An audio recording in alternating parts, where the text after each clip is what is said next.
I usually tell people you can do one of two things with a tagline. You can have something that's very polarizing.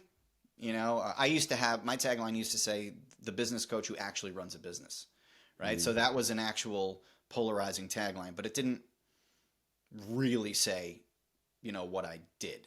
And so I encourage people who are really trying to build businesses and sell. You probably want to have something a little bit more formidable in terms of what you do, who you help, something very along the same lines of what I would suggest for a banner. But like right now, mine says, don't just build your brand, build your business, right? So it's pretty obvious what I do. I do something in branding, something in business building. And you can go way more granular and specific than that.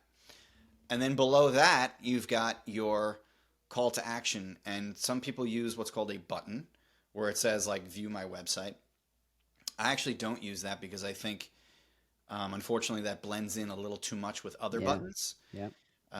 All they have to do is let it be read, but they'll never do that. I don't use it either. Yeah, they'll For never that do that. exact reason. Yeah. Yep.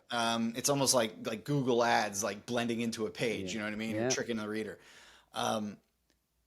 So instead, I just use a custom link, which I assume that's what you do as well, right? And there you can put like an emoji and all that kind of stuff.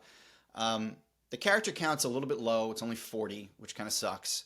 But, that's where you have a chance to really do something that's kind of actionable, like either set an appointment with me. That's kind of obvious and transparent. But, something like learn my system here or, that kind of stuff where you're encouraging the user to click on something, whether it's your website or your Calendly.